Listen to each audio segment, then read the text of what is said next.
Welcome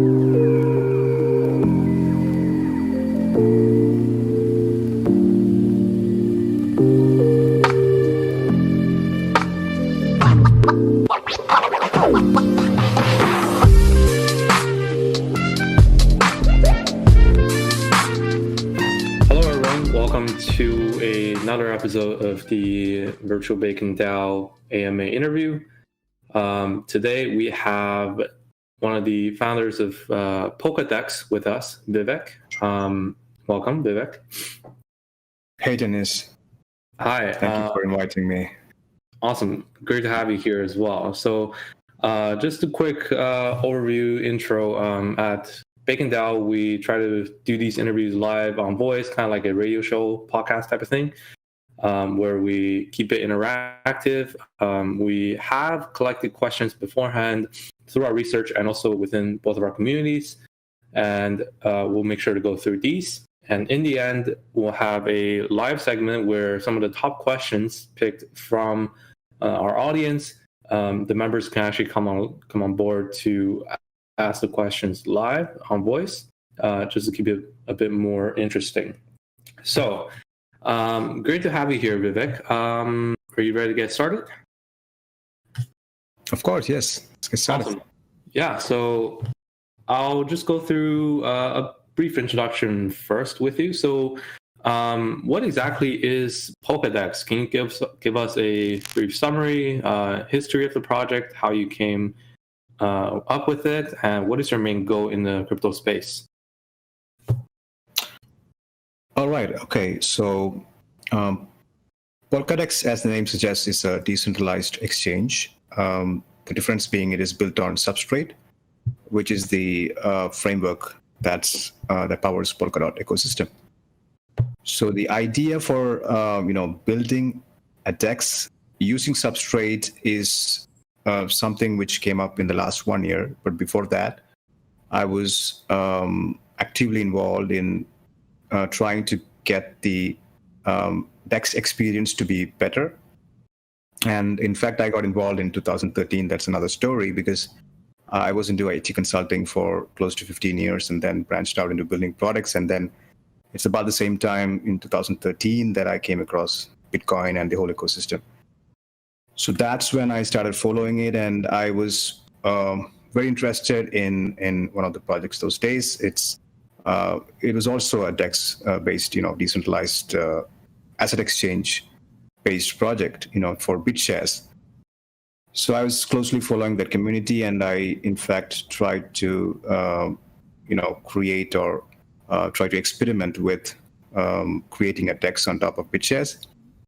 But I did see that there were quite a few issues with the interface, and even though it had 3-second block time, I wanted to see if we could somehow put together a high-frequency trading interface by having some sort of Layer 2 was not very, very advanced those days. So I also wasn't able to, put together the right team to do it. So that's when, it was a kind of a failed attempt back in 2016, 17, and 18. I was also involved in one of those, teams that worked for BitShares. And I shelved that because I had other streams of work. I was into consulting business for a long time now. I'm a systems engineer myself. So it was back in end of 2019 that I met the other team members that we have now, and they were working on a different sort of consensus. And it is something to do with vector clocks, a different way of scaling throughput. And it was part of an academic project. So I was really interested to know more, and I was working very closely with Gautam and Dipansh. They were, working on that to see how we can get that into a production system. And I think it should be just before the COVID season began that we decided to come together and see how we can apply that to something useful. Then I talked about this this idea I had, and Gautam was interested. Okay, let's try to work this out, and we needed a framework that would allow us to, upgrade later on and do all the experiments with it and be more flexible. That's when he introduced me to Substrate. And that's the first time I really started looking at the Polkadot and the Web3 ecosystem. I started listening to the idea, and it was very close to my heart because I also believed in the same principles of decentralization and open systems in general. So that's how it started. And looking at Substrate, it was really exactly what we wanted, because there was a possibility now to create something and then create something very, very application specific and work on the throughput down the lane without having to face issues like other blockchains having to fork and having to deal with all the politics. So this is more of a system that is more flexible, and you could have a consensus upgrade later on down the lane without creating much issues. And you could also decide what part of the system should be under the consensus algorithm and what should not be. So we just laid out the plan to see what are the issues that faced by the order book dexes, right? Because that was what we were very keen on, because AMM pools had already, went really far with Uniswap. So there was no point trying to, because that personally, we believed it was kind of a compromise because people simply couldn't afford to put on-chain settlements for the order book exchanges. And that's when we saw the challenge, right? There is a problem to be solved. So we thought, okay, let's work towards that. And we chose Substrate to work on that. And we worked together. And I think we presented the first POC in September last year. Luckily we got accepted into the Web3's Open Grants program, because we wanted to build a DEX with high frequency trading, and that allowed market participants to just get in and get out, just like how the centralized exchanges work, and have a fluid interface.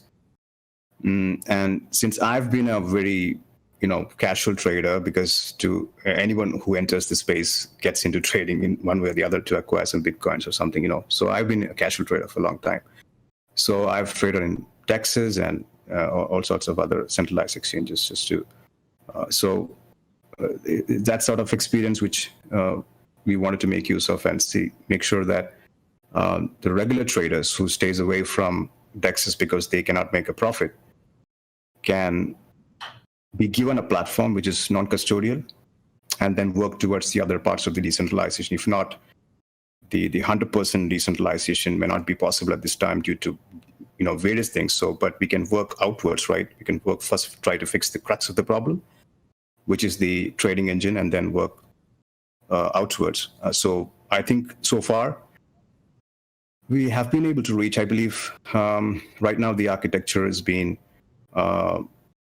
reached a point where we can afford to have throughputs in larger scale, and up to right now using the trusted execution environment, we are sitting at 500,000.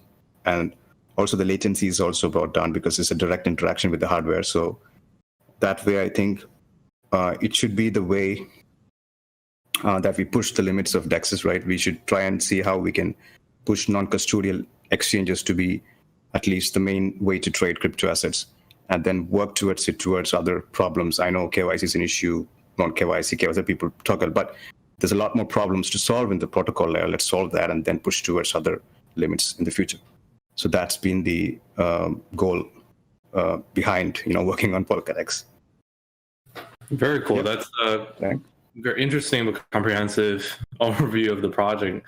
I guess that has already answered quite a few of my questions regarding the history of the project, how the team really came up with the idea and came together, and usually they go through a process through over the years by participating in crypto. They recognize a problem, they want to build something, but the technology isn't there yet. But then this time around, these new networks with mostly tooling and scalability features coming on, and all of a sudden there's so much opportunities to disrupt in terms of just what you can build. And and bring the projects actually on board enough where people can really see the finish line to start using them. So that's really cool. Yeah, I guess let's go into some specific questions that have been researched by our team. So I did a bit of research already in Polkadex through over the past couple months as we've been going back and forth. I guess I wanted to start with I was really interested in how you guys are specifically positioned to compete against, or not so much compete, but improve the experience of other exchanges, DEXs, and already order book DEXs. For example, Uniswap being an AMM DEX, and another example for order book is IDEX. Maybe how you are combining the two in this what I'm seeing fluid switch protocol. Like what's the process like if, say, I'm a trader and I want to trade a large position on Polkadex, whether market selling some large position in a small market, how would that be different than Uniswap? Okay, right. So I think if you go to the latest announcements, I think there has been a change the way we approach it, because Fluid Switch, the first version that we thought about was to have a combined pool that would work against the order book, right, for liquidity. But then when we reached the second version of testnet, that's when we realized the benchmarking results were not so great. I mean, we could incrementally improve the experience of DEXs no matter, because Polkadot is far more superior in terms of confirmation times and everything. But we had a question of whether to incrementally improve things or drastically improve things, right? So there we had to take a decision. It's like a pivotal moment where you decide whether this architecture is going to hold the kind of experience that people are coming here for, right? And how long it can hold. And that's when we decided, okay, there has to be more to be done for satisfying the traders, because we did have very good investors from the trading community, and that's when we realized, okay, for the market makers and the bots to actually make a profit, to actually interact with the system, it needs to be sub-second kind of latency. It's like it should be less than 100 millisecond, which obviously it's not really. When you look at the physical limitations of the internet, it's really not going to be anywhere near the centralized exchanges in any way. It's not going to be there. So even if you have the liquidity resolved, you are finally ending up with a latency issue, which means that you don't have bots, you don't have market makers, and primary liquidity providers would wither away in due course, just like what happens to any other DEXs, right? It starts off with the interest, but if you don't keep your traders, if you don't keep people who are coming to trade, primarily what's the motivation? Because it's profit driven, right? You need to be able to utilize the tool or the platform to make a profit. So that's when we researched more on that, and I think in about 2 to 3 months we found this very creative project, which is also one of the Web3 projects. It's called Substract T. It's a trusted execution environment built around Substrate. It's also a Web3 project. It's I think it's funded by Web3. So that's when we realized, okay, there's an opportunity now to have a layer 2 solution. Basically, the initial idea was to clear out all the the reads, and then use the on-chain settlements for only for the verification of transactions. Right. And here, I think when we looked at this, it is really very promising, because we could have verification outside as a layer 2 solution, and then create an operator who cannot mess up with the funds, which is essentially what the primary goal is, right? You can have an operator, but who cannot actually mess with your funds, but still have that kind of a throughput and speed in a layer 2 environment. that would essentially solve many of the problems. So here we have now in the new architecture, we have a trusted execution environment acting as a gateway, which interacts with the layer 2 execution and the blockchain. So the balance transfers are verified. You cannot steal the funds, or you cannot, even if you get the operator keys get hacked, the hacker does not have any incentive to access the funds. He cannot do the balance transfers anyway. So that's the architecture that we finally arrived. And if you go to the present updates in the white paper, if you go to docs.polkadex.trade, you can see the order book engine, how we have structured it, and that's how we intend to solve the problem of throughput and latency now. Okay, that's quite a mouthful, but as you're talking, I'm also going through the docs and trying to understand this. And I'm really sorry to all the listeners, because the website is due for an update in the next couple of days. So many of these things will get updated with the things I spoke about now. Okay. So just from my brief understanding, just correct me if I'm wrong. So before there was a more on-chain design where you're combining both an AMM and a order book exchange to try to solve some of the latency, the throughput problems of traditional DEX. Mm-hmm. But now,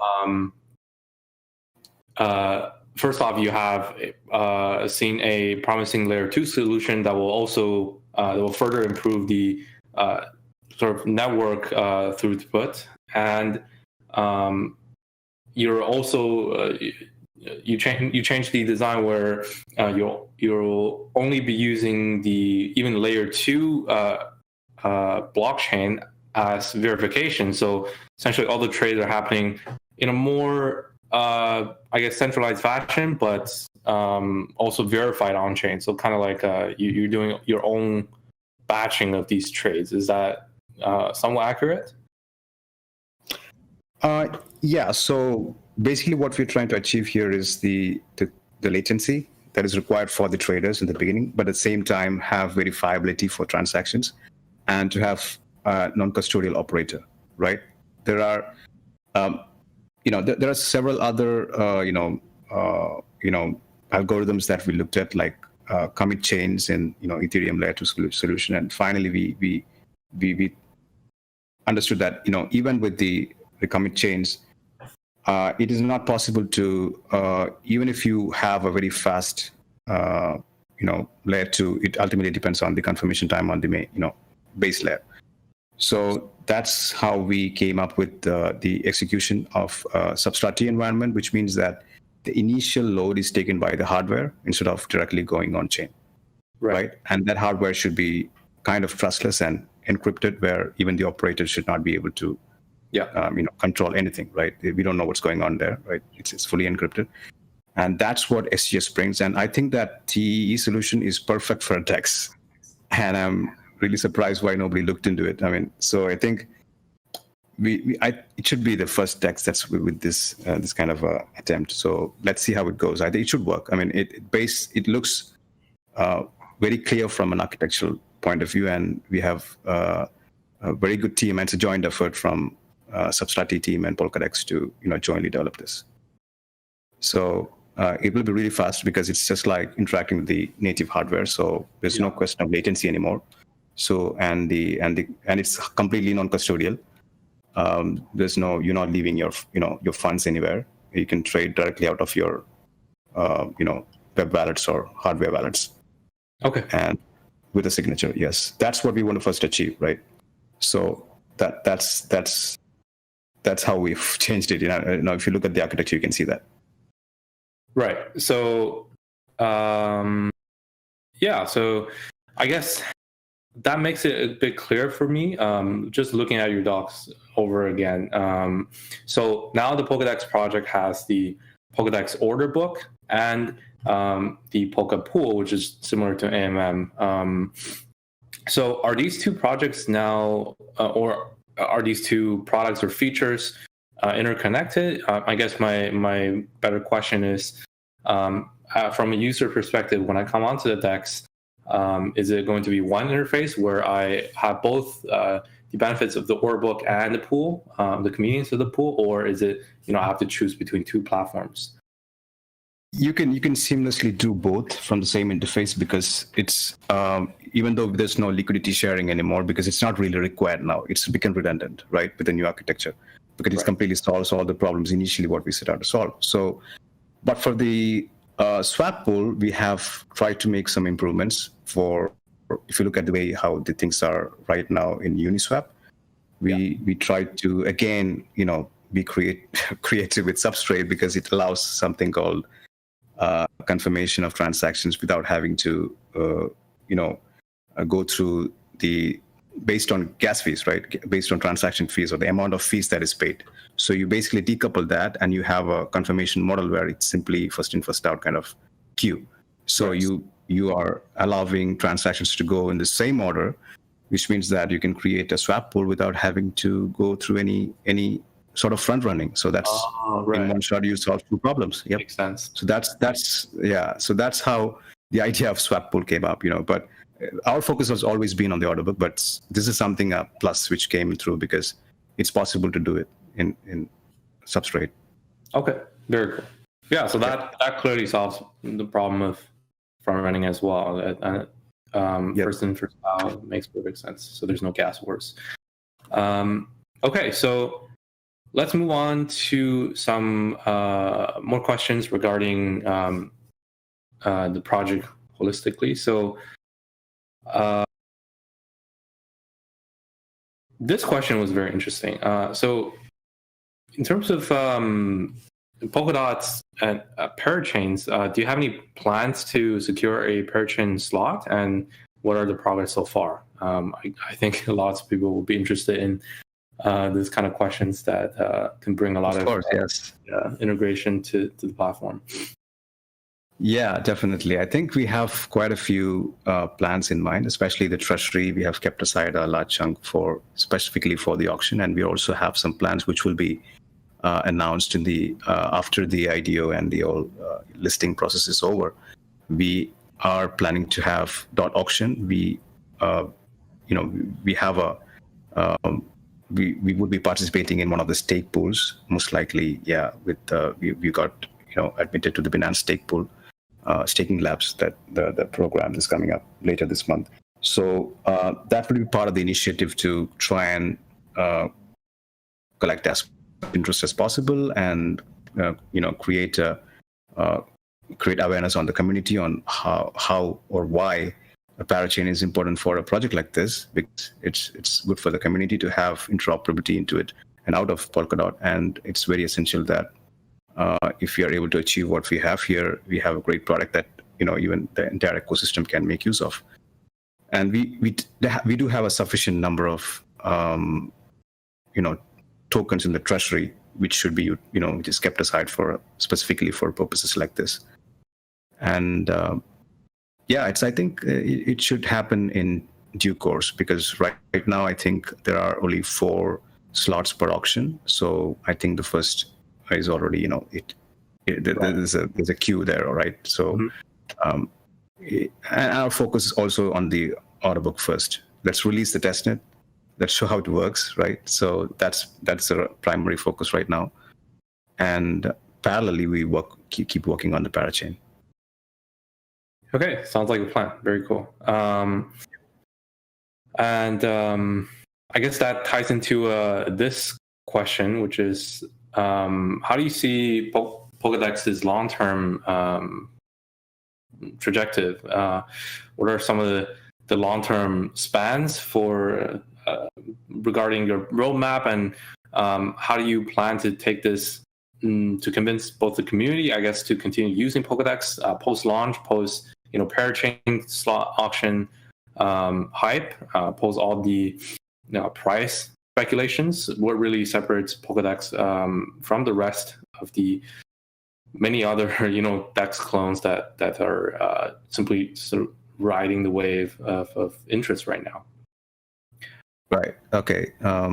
Dennis, for one thing, we didn't start this project for during the hype of Polkadot right now, right? Yeah, So I think it's something which that, and we with probably history and your technology. we probably started this at the most pessimistic time of all, right? At the peak of bear market, right? So this is something very close to our heart, right? We wanted to build something that is useful, and that also means that whatever happens, we will build it, right? It just doesn't matter whether, because we didn't have, when we started off, we didn't have money to put it together. Yeah. But we could, right? It just happened. We just used our own pocket.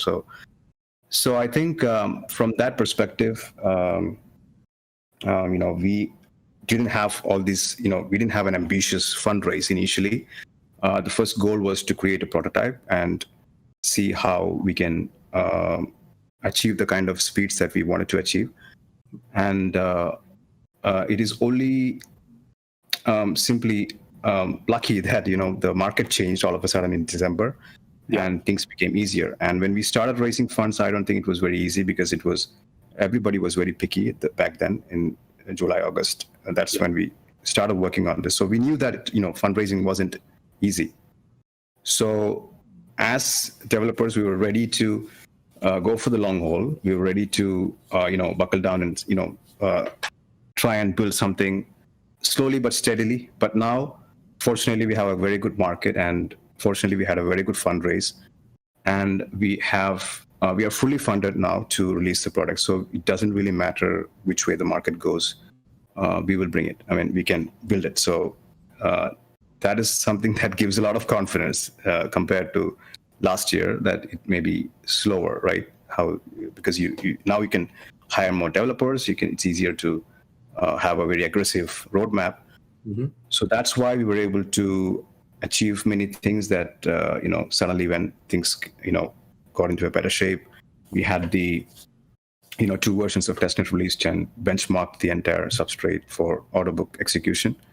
And now that we have new partnerships with Substrat T and how we do it with the, T environment, and we are positive that, and the reason why it got a little bit delayed is because the audits, the security audit companies are very hard to come by, and the good ones are very, very difficult to get their dates. So that's the reason why, we extended it further down to July. Now, most likely, I think it's going to be August by the time the mainnet is launched. Right. So, but we want to do it properly, and it doesn't matter what, it just doesn't depend on the market now. It's completely, doable. Yeah.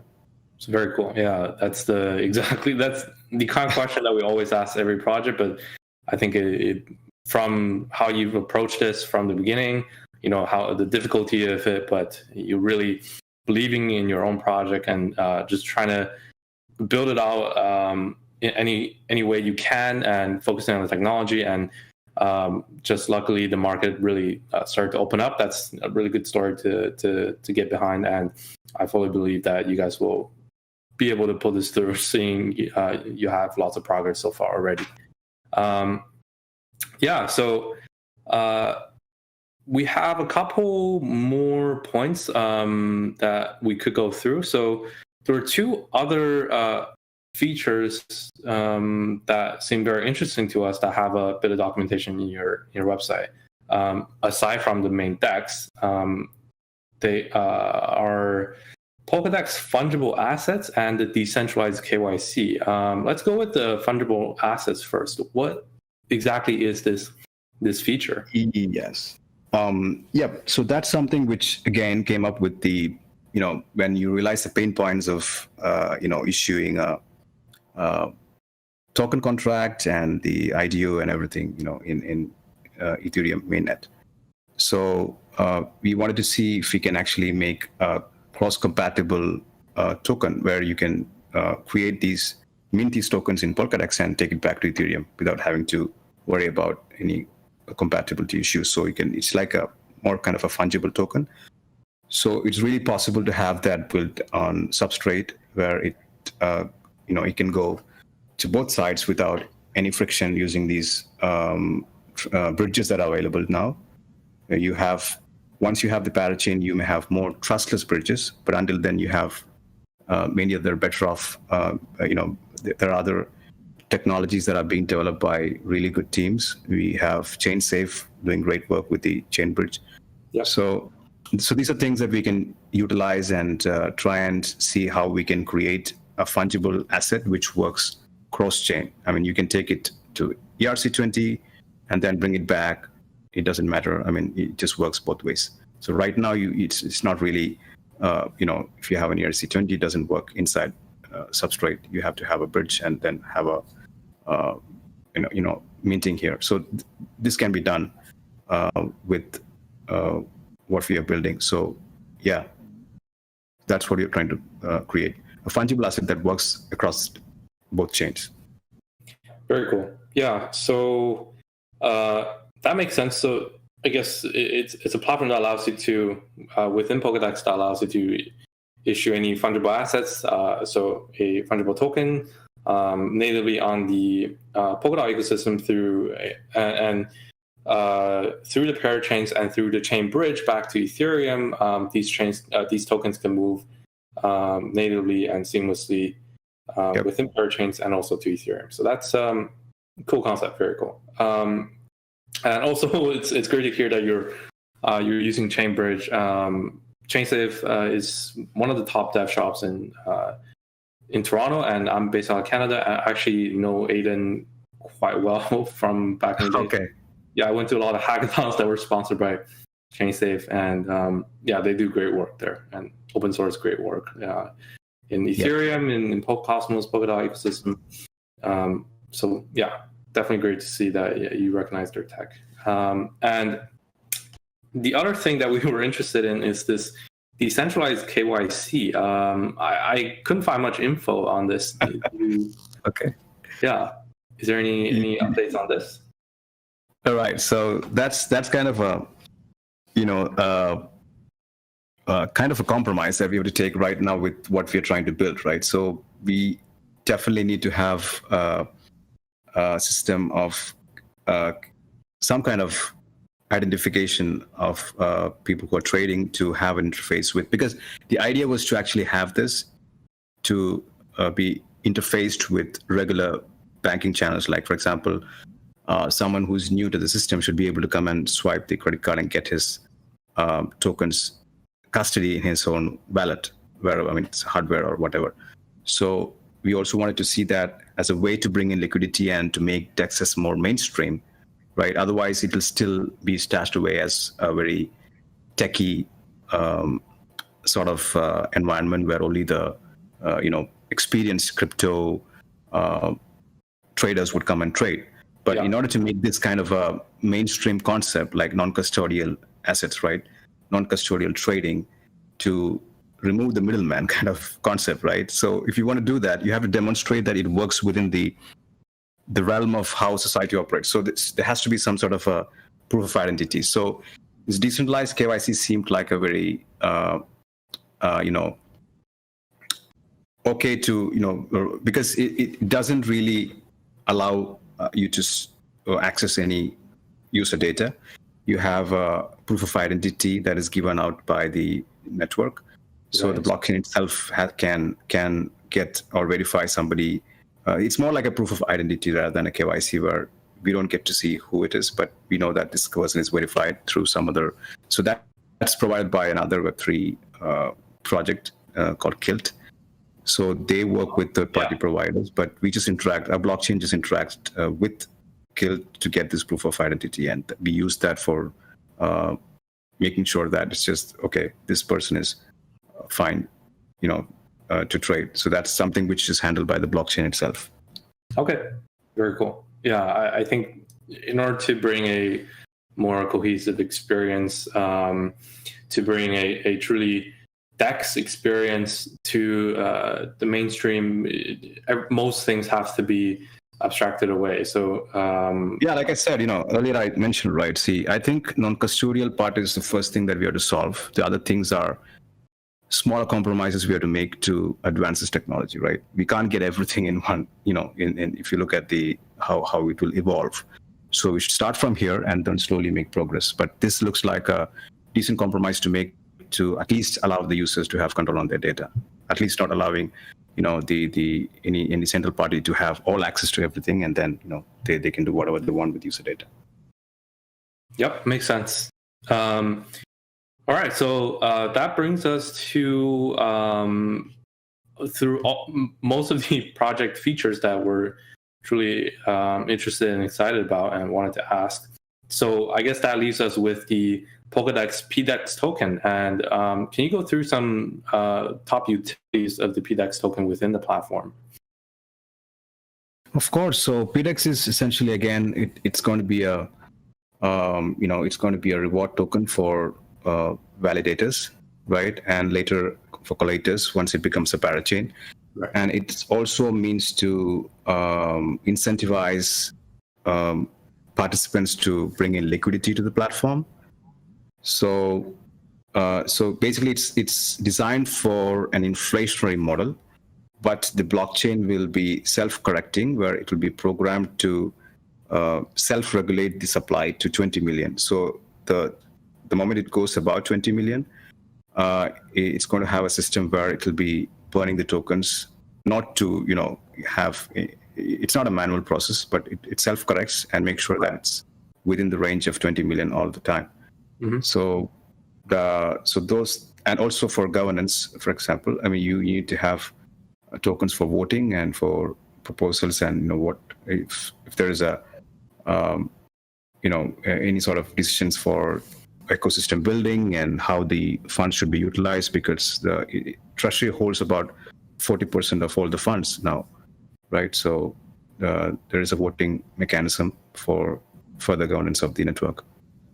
Okay, cool. Yep. Yeah, and specifically, I think this Polka Pool buyback mechanism, how it's designed to be automated on chain, it's clear enough, and right. You don't have a hard cap at 20 million, but the self-adjusting part makes sense very clearly. There is that incentive mechanism where trading fees will be used to buy back PDEX tokens if the inflation goes over the quota. So that's I think that's a unique model. So yeah, because we could use that because there's a product on top of it, right? It's generating revenue, so there's a way to do that automatically. Unlike it's not a network by itself. You're also building a product on top of it. So the application can use. Yeah, that's why it was designed like that. And you have all these other features down the line that you could, technically speaking, bring in more revenue through the same process. So looking forward to see more utility of PDEX and the performance. So I guess that's all the questions that we had as our team did the research. And now we come to the segment where we have 3 of our top questions from our own community, and we have gathered the respective members that are interested to ask the questions live. So let's move on to the next segment. And the first question is from AirTX or AirTX, and I'll try to bring him on from the chat here. See if he's online. Just trying to find his name. The question is regarding the price slippage, but I'll try to get him to ask specifically.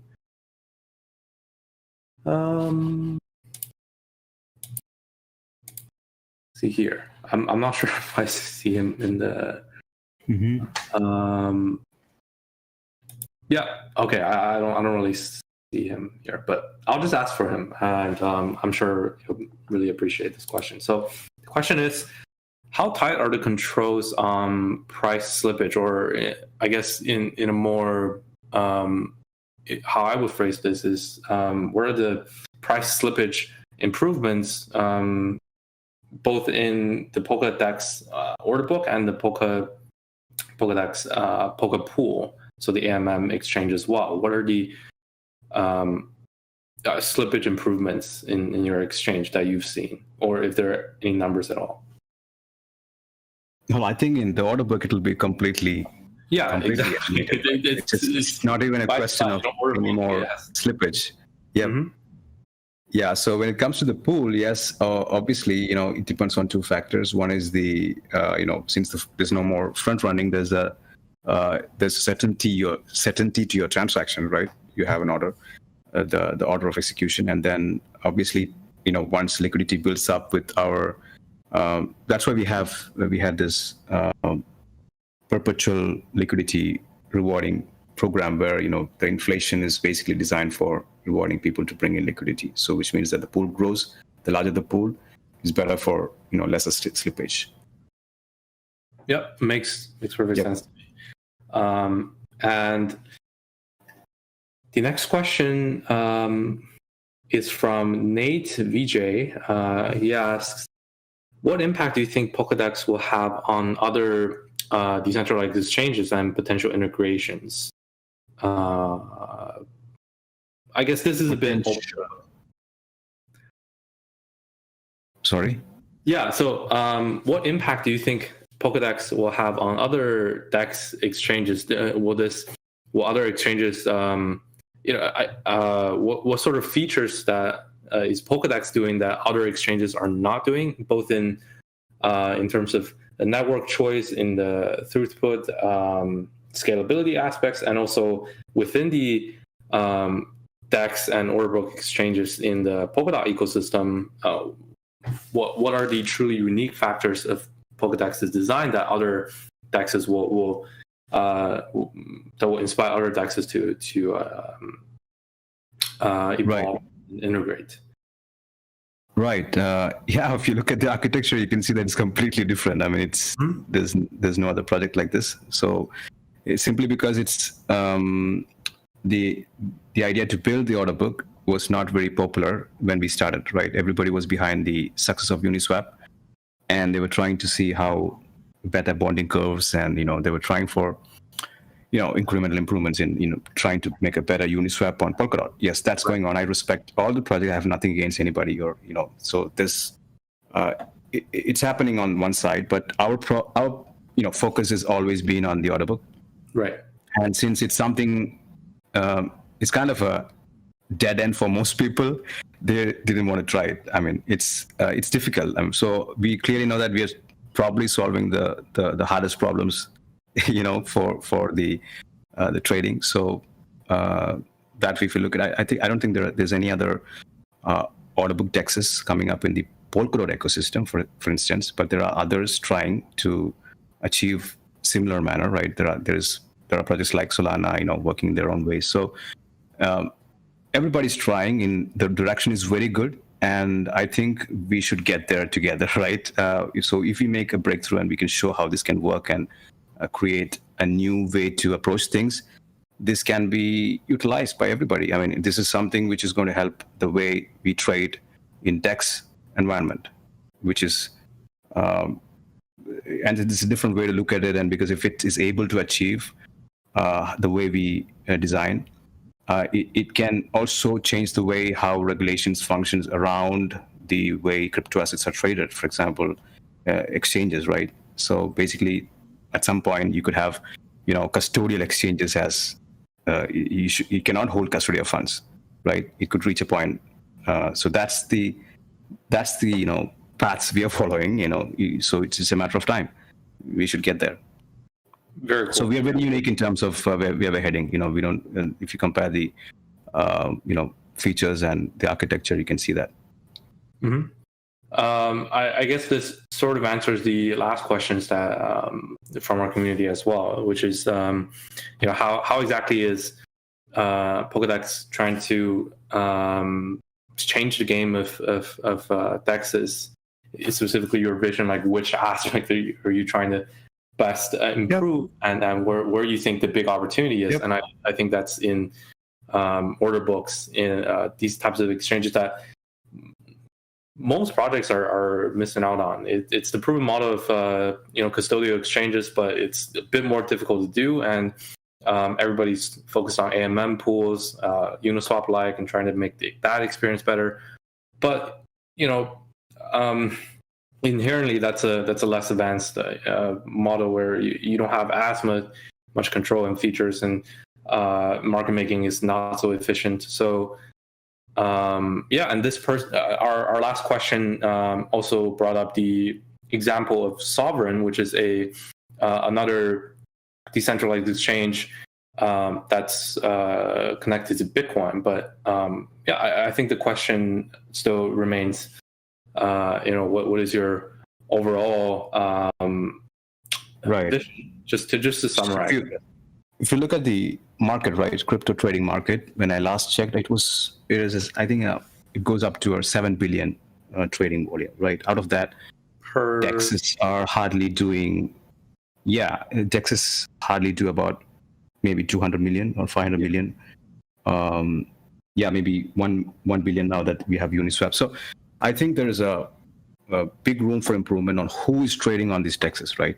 So if you know who would you trade on a DEX, if you ask for a regular person who is new to crypto, he'll never use a DEX for trading, right? So I think that's what we want to change slowly with technology, what is available to us.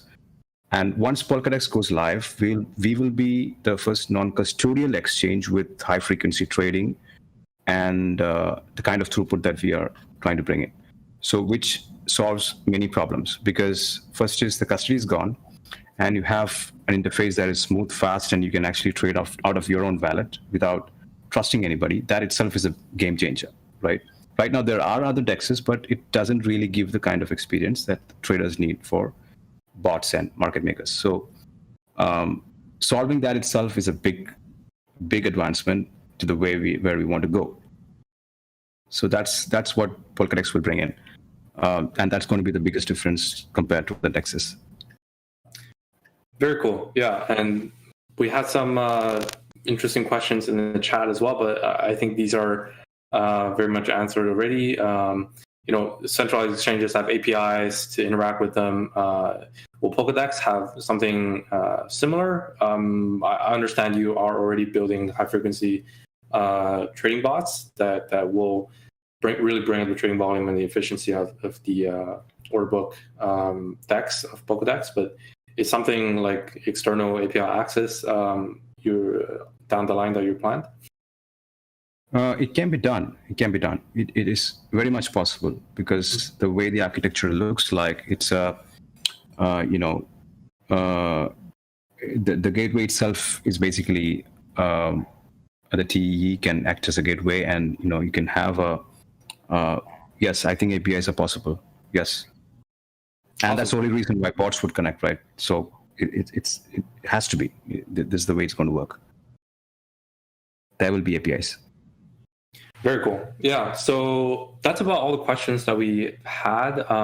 Some people are really interested in the Polkadex NFTs as well, but I was not able to get any sort of information on this. So if you have something to share there, if you also would be really interested.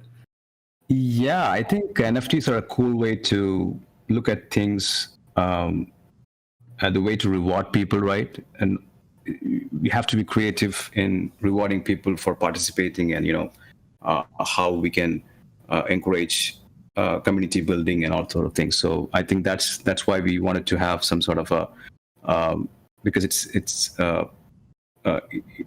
makes it more interesting for participating, like traders who achieve certain milestones, or people who bring in an X amount of liquidity, or people who help the ecosystem.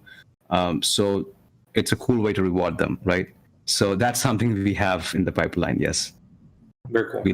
That's about all of the features that we were able to research and really people are excited about. And I guess with the platform, you've already covered many of the major pain points in the tech space. So very cool. And I think that's about it for both our questions and our community's questions. If you have any last closing thoughts, Vivek, feel free to share them now. Otherwise, we'll try to get our community to really that are interested to really do more research in Polkadex afterwards. Absolutely. Thank you so much for inviting first of all, and then I'd encourage the community to join our Telegram group and ask any questions you may have. It will circle back to us in case you have anything, and we'll be happy to answer that for you. And obviously, as we have the IEO and ITO going live tomorrow on Polka Starter and KuCoin. So encourage users to. I know the whitelist is open for IEO soon from midnight China time, or UTC. I mean UTC midnight. It will be open for for trade. And I think it's going to happen tomorrow. It's a big day for us, so please do support. And let's make it happen together. Thank you. Yes, of course. Thank you for coming on, Vivek, and to our audience on YouTube, TikTok, Discord. Make sure to check out Polkadex on Twitter, on Telegram, and stay tuned for their IDO coming up tomorrow. Thanks for taking the time again to join us on this busy times. Hope you have a good launch, and stay tuned for more updates to Polkadex, everyone. And until next time, that's it for today. Thanks again, Dennis. Cheers. Thanks. Take care. Bye-bye. Bye.